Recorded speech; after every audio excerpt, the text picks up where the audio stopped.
Hi, I'm Michael Smith for Nevada Trails. Today I have a very special show. I have Bethany Drysdale of the Department of Tourism to tell us about Tonapah. Welcome to the show. Thank you. It's a pleasure to be here. Well, Tonapah sounds like a kind of place where my grandfather grew up at and I really loved as a kid. And I've been reading your notes and it sounds like a great place. It is. It's a really neat little town that is really overlooked in Nevada. So that's why I'm here, because you know, there's so many towns that we talk about and so many towns that people think they're familiar with. They drive through. Tonapah is one that you drive through on the way to Las Vegas. And I would imagine that a lot of people that drive through have no idea what they're missing. Well, I did a shoot last night and one of the people that was greeting people at the door had a Tonapah sweatshirt. And he said it was Queen of the Silver Camps. Yes. It's where they discovered a huge lode of silver. It became really the silver claim in Nevada. There's a whole story behind that. We can talk about that if you'd like. But it really was the height of silver mining back in the early 1900s. Well, I read some of the notes. Is that where the guy threw a rock at his mule? Yeah. Isn't that kind of abuse we're going to have? He missed, so. Hey, it's like jet in the oil, you know. Yeah. It's shiny rock. Yeah, that's exactly what happened. He was out with his mule, and you know, mules are stubborn, as we all know, and he got mad, so he threw a rock at it, and then realized, hey, that rock looks a little different. So give me that rock back.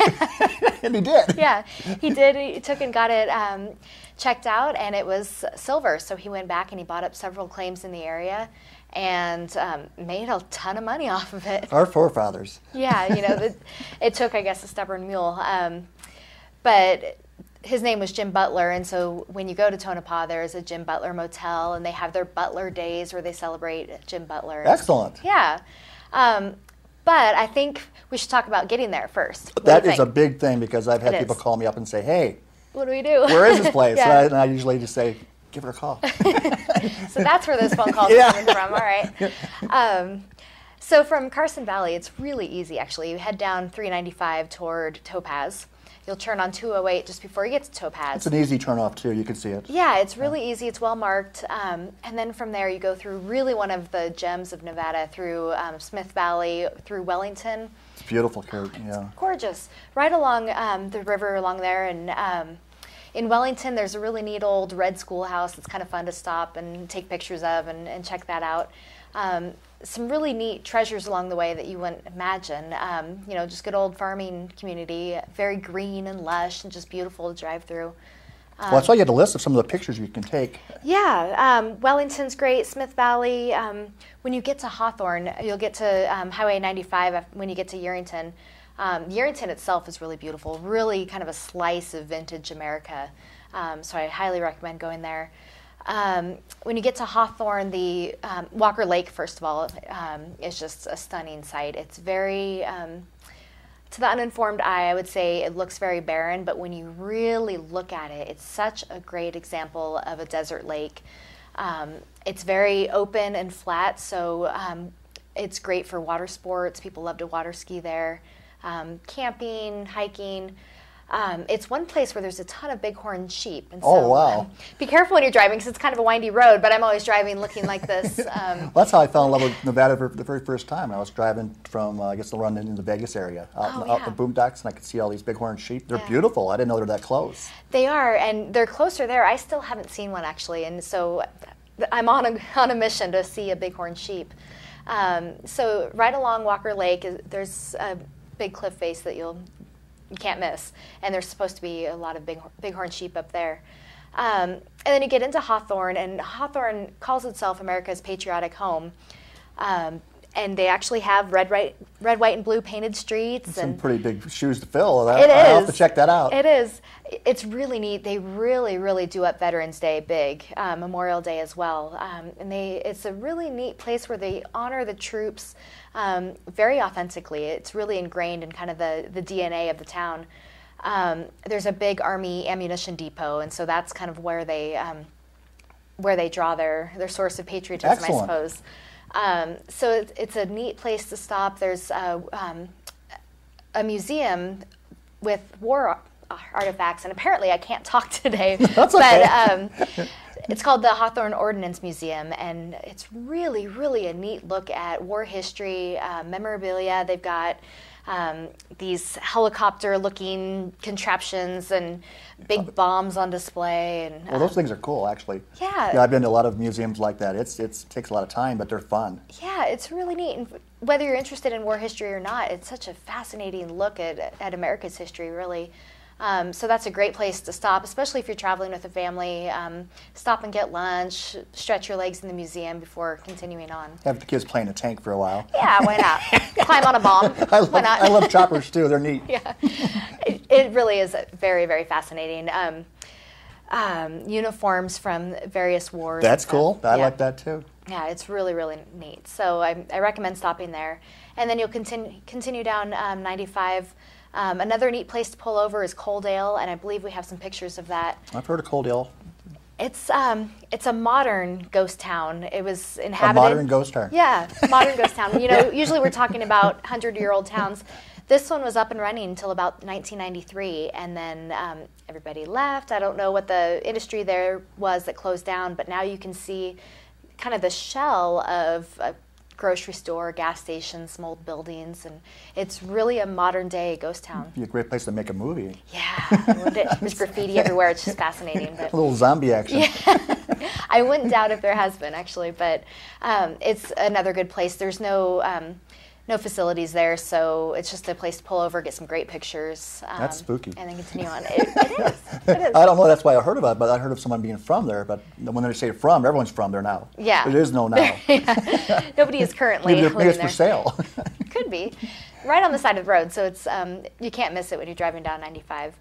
And then you get to Tonapah, and again, this is a town that people drive right through when they go to Las Vegas. And they may stop for gas, maybe stop to get something to eat, and then continue on. And I want to change that. I want people to stop and stay the night and really explore, because there is so much going on in Tonapah. Well, your notes on it are great. I was really studying it, and you know, I've had people call me up and say, "Well, Michael, you haven't been to the town. Yeah. You know, maybe you should do a survey." So, yes. you know, since I'm a very smart person, I did that. Yeah. So I called a banker and I said, "What's 1 + 1?" I heard a calculator going, and they said 2. So then I called a grocery store and he said, "What's 1 + 1?" He said, 2. And I called a lawyer and he said, "What's 1 + 1?" He goes, "What do you want it to be?" So Tonapah is okay. It's okay with you. I They're love very it. courteous, and they Yes. do exactly what you want. Yes, it is. It's a neat town where everybody knows everybody, and they're very welcoming there. A little side story: I was there in August.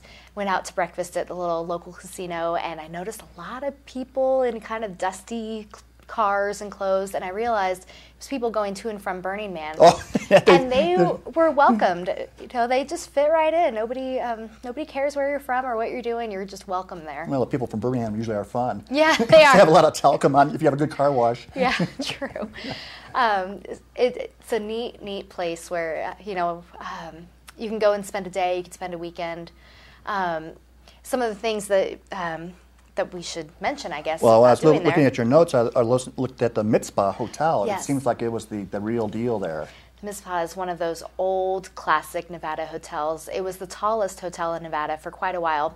5 whole stories. That's a big hotel. It's a big hotel. And really, it was the place to stay. And it is, again, that's why we're talking about it, because it's reopened, has new owners. It's been closed for probably 15, 20 years. Well, I don't know if I read it right, but it seemed like it was founded about practically the same time the town was built. Yes. So, I mean, must have been a big silver strike to all of a sudden build this giant 5-story hotel. Yes, it was. And really, it was the height of luxury, too. And when you walk in, you can see what it really looked like, you know, beautiful carpeting and the woodwork around the building, or around the rooms. A fabulous restaurant in there. And the new owners are wine owners. They own a winery in Napa. Excellent. So they serve good wine. They serve good food. Wine is good, and Yes. if they're from Napa, it's even better. Yeah. And I also noticed that it seems like we do shows that the places are always haunted. Yes. Oh, that's We a have great story. the Lady in Red. It caught my interest because I think of Dillinger, but you're saying there's a Lady in Red at this particular building. Yeah. And she haunts you and leaves a pearl. Yeah. I thought that was very interesting. The ghost stories say that when she haunts the 5th floor, she'll often leave a little pearl behind, and that's how you know she's been there. As all good ghosts are, or were, she was a lady of the night, and she was murdered in the hotel. Ooh. Yes, so it's a very authentic, real Nevada ghost story. So they should send the ghost hunters there too. Yeah, and they have been there. Oh, they have, and they have explored the Lady in Red, and Yes. it's just true. Yes, it is true.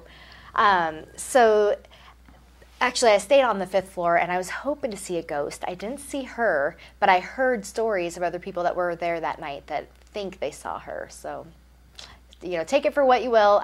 I believe it. Well, I'm a very sensitive person to that kind of thing, and they let me know they're there if they're there. Oh, so I have to go and check it out. We've got to get you out there. Yeah, Stay on the 5th I'm floor not kidding either. I've seen them. I've been there. I'm very sensitive to it. Okay.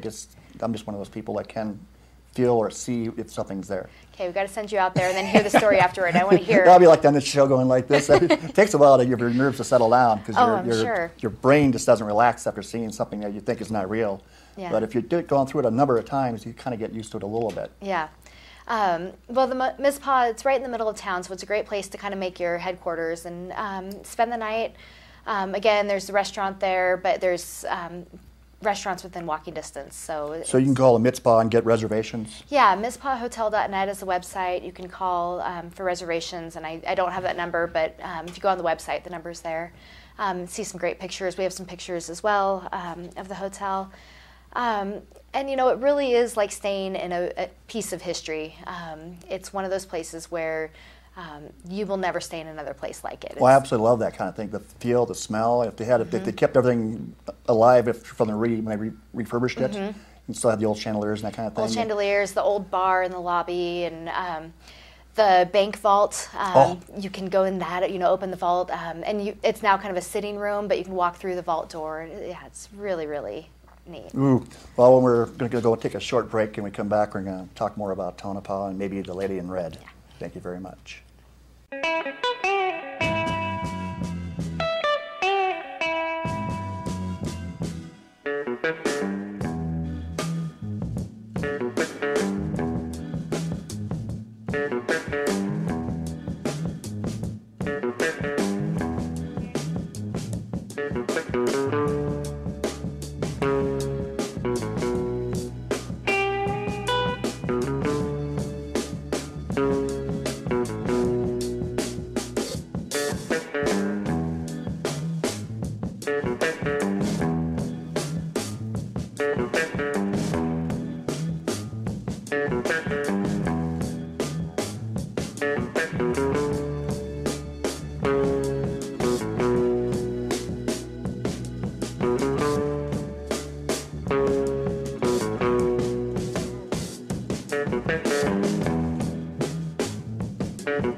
We're back from break with Bethany Drysdale, the Department of Tourism. We're talking about Tonapah, and the more I read it, the more I love this little town. Yeah, it really is, as I've been saying, a neat slice of American history. You know, we mentioned Jim Butler, who found the town, basically. His ore that he mined, and that was mined in the area, would be valued at $120 million or so now. Am I reading that right? Billion, or that's billion. I think I have it at 1 billion, 200 million. So too many zeros for me, but no, I think that's a good thing. It is. It's a great thing. You know, that's why you were asking about the Queen of the Silver Camps. That's why it was called that. I mean, the money that came out of there. And there's still mining going on today. Now it's more gemstone mining. Gemstones are beautiful. They are, and you know, they're all over Nevada. It's a great rock hounding state. But the town of Tonapah still preserves that mining history. They have the Tonapah Historic Mining Park. It's actually on the site of the original mines. Excellent. Yeah, it's really neat. It's an outdoor park. It covers about 100 acres, so it's big. This is a big, big park. Admission is like $4. It's so inexpensive. And you can go walk through the mine or the mining area. Is that the one that you can get tailings from? Or is that no, a different that's place? another one. Okay. But you can walk through and you can walk over a mine shaft. And it's the 4-hour tour one? Yeah. Oh, yeah. okay, that's a serious mine. You can actually look over the mine shafts. They have videos and some indoor exhibits of what's mined in the area. And then getting to the mine that you can actually go out to. This is a turquoise mine. It's called. Oh. This is the one that you're thinking of. Addison's Turquoise. They have a little shop right across the street from the Mizpah Hotel. And you can sign up for mine tours and actually go out to their turquoise mine and mine your own little piece of turquoise. Well, turquoise is awesome. Right here, just maybe a coincidence, but over here at Heartstrings, where we're at right now, at the Copeland Arts Building, I bought some turquoise, or we call it earrings for my really? mother-in-law. And so you get the rock there, and then you give it to an artist. They turn it into little hearts, and you have a beautiful item. And something that you can only get here. You know, I know a lot of people think of Southwestern jewelry, you know, turquoise coming from New Mexico or Arizona, but really Nevada has some of the top quality turquoise, and it's not really well known outside of the state. So when you get turquoise here, you know that it's mined here. Well, I think I read something about a rare kind of turquoise with a white turquoise. White or something? buffalo is what they call it. There's some discussion whether or not it's really technically, scientifically turquoise, but it is only mined here in Nevada at the Addison's mine. And it's just beautiful. It's turquoise. I mean, it has all the lines through it like you see in blue turquoise, but it's white, and it is absolutely stunning. So if you get on the website, you can do Addison's mine and you maybe buy some? Buy some, go to their shop and look through what they have. It's family run, so, you know, asking questions of the person that works there, you're asking the authority on it. And they can answer any question for you and then sign you up for the tour. As I said, they take you out there, and it takes about 4 hours from start to finish to go out to their mine, get your piece of turquoise, and bring it back. And then in town, you know, there's a lot of really kind of fun, quirky little Western shops. And those are fun. They're a lot of fun. There's a lot of keepsakes that you can take home with you, you know, that you can't find elsewhere. You're not going to walk into like a Rite Aid and buy what you can buy there. It's all family owned and just so authentic to the area. Well, yeah, you don't find turquoise, you know, rocks and that kind of thing anywhere. So I imagine the people who know how to make the jewelry are right there too. Mm-hmm. They're right there. You can have it set into jewelry right there. You can take it home with you, whatever you want to do. I like the idea of bringing it to an artist and letting them make something out of it. Well, too. yeah, you got to check out the rocks they have here. She might have been going down there, and that's what she's doing too. Yeah, we have so much turquoise in Nevada, and you can get it all sourced and mined here. we talk about buying locally, and that's a perfect way to do Well, it. I love that stuff. But another thing I read through your notes is that it's a place to stargaze. Yeah, I'm glad you mentioned that because I had forgotten that for a second. The way that Tonapah is situated on a map, it's right next to Area 51, which they say doesn't exist, but just very dark. Yes. So there's really no light pollution. There's nothing around it. You're next to the Nevada test site, Area 51, that whole area where there are no towns, there are no lights. So I think it was about 10 years ago, USA Today named it the darkest night sky, the best place to stargaze in the U.S. That's the place to bring your telescopes. It is. We have a lot of things happening in the near future for the skies. That's true. Upcoming May, there's going to be a really rare eclipse. It happens a lot, but it's usually in the southern hemisphere, and we're going to see it in the northern hemisphere, and it's going to go right across Nevada. Excellent. So this is a great place to go. Plan your weekend around that. I'd have to Google that because I don't remember which weekend, but it's sometime in May. Well, a lot of towns brag about the night skies, but this is not bragging. It's the real deal. This is, and on a clear night, on a new moon, when it's really nice and dark, take your telescope out. There are stargazing clubs in town, and you can contact the local chamber, and they can hook you up with people that have the telescopes if you don't have one to bring on your own. They've done that for us in tourism quite a bit, and it's not something special they do for us. They do it for anybody, and it's excellent. Yeah, it's really, really fascinating. So get a telescope. Or just look up, it's so bright, just look up. Well, that's what I liked about it from moving out here from the West. I was used to big cities, and the skies are clear, but as you keep going to these smaller areas, it really is a lot more fun. You can see falling stars all the time. Yeah, absolutely. Oh, on a meteor shower, what a place to be. That would be perfect. So yeah, stargazing there at night, and then again, that's why I say, take the time to spend the night, because there's stuff to see at night, there's stuff to see during the day, there's ghosts to see in your hotel. Well, it sounds like you got the stargazing, you got the 4-hour mine tour, and it's open from, what do we decide, spring through fall. So probably not open in the winter. No, and call ahead or check out the website. You can go to tonapahnevada.com just to check out everything in Tonapah and link to the various sites. I think it said give 2 weeks notice if you're going to do the mine tour. Yeah, sign up ahead of time. If there's room on their tours, if you walk in, you can ask to join, but try to sign up ahead of time. Yeah, and if you're a rock hound, I read through some of these notes from Tonapah, and you're allowed to go through the tailings and accidentally find some silver or some whatever quartz or even all the good stuff, turquoise. Yeah, these boom and bust towns of Nevada, the miners were there, mined everything they could, and left these big piles. And you may look at them and not realize that that's gold tailings or silver tailings. And you can actually go look through those tailings. Make sure it's on public property, which most of them are. Well, my friends have had good luck in that area. Yeah, their hobbies. Yeah, it's really, really great rock hounding. So it's, again, a really good family activity. So now, Tonapah, how far away do you think this would be from here? Is it like halfway from here to Vegas? Yeah, it's about halfway. So you're looking at about a 3.5, 4-hour drive. So that's not a bad day trip. Go there and spend a night and a couple days, maybe? Not bad at all. And, it's really inexpensive. I've stayed at the Jim Butler Motel with, $50 range for a room.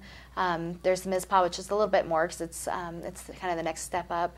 But there's Motel 6 and Best Western, some of the chain hotels too. It's not a small town. It's not a small town. There are some of the fast food restaurants, like I said, lots of local restaurants too. Is it a place to camp or anything? Or there is camping around it. You'd want to check the seasonality of those. But yeah, there's lots of camping.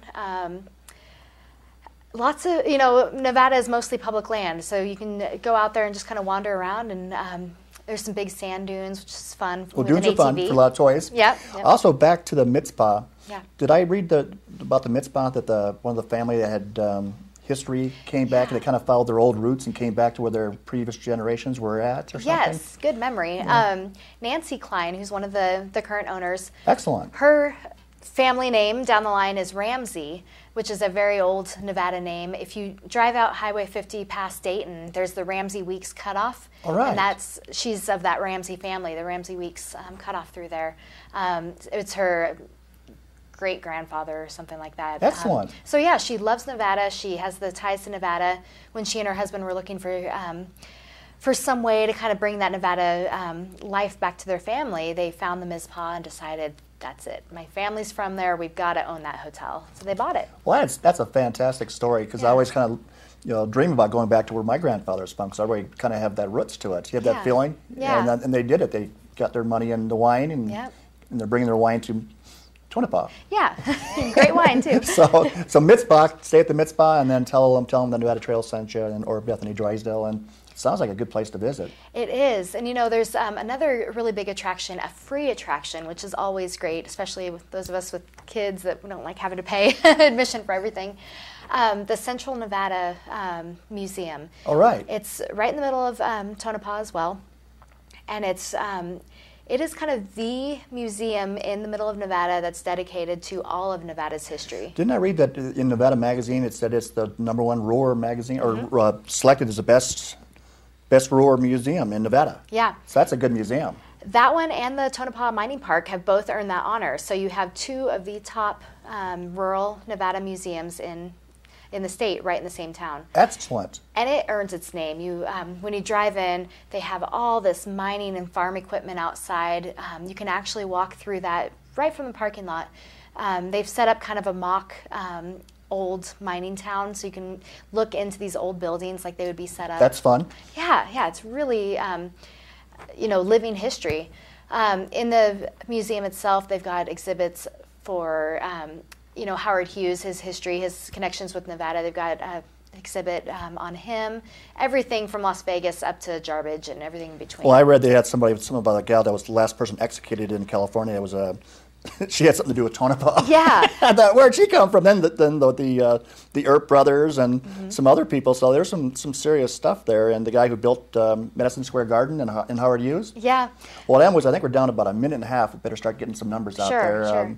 They can check out Tonapah through your Department of Tourism place? Through travelnevada.com, tonapahnevada.com. You can Google Tonapah. Ottisons is just the way that it sounds, Ottisons. For a rock hound, definitely yes. do that. And then let us know what if it's the real deal. Yeah, please. We would welcome feedback to find out if it's as good as I think it is. I love all this history stuff, but I like to know that other people are sharing that enthusiasm. And I met a man last night at the museum, said that was a great visit. He had a sweatshirt on, Yeah. Queen of the Mining Camps or something. Yeah. Or it was a Silver Camps. Silver Camps, yes. Yeah, I think once you go out there, then people take that love for the history with them, and then they come back with more than they figured they'd Well, this get. is a place you can take your kids to. Absolutely, a great family destination. Well, that's what we want, more family destinations. Good weekend trips. Well, Bethany Drysdale, thank you for being in Nevada Thank you. Trails. And go visit Tonapah and let us know how you like it. And from our little surveys, it's a great place. Thank you very much.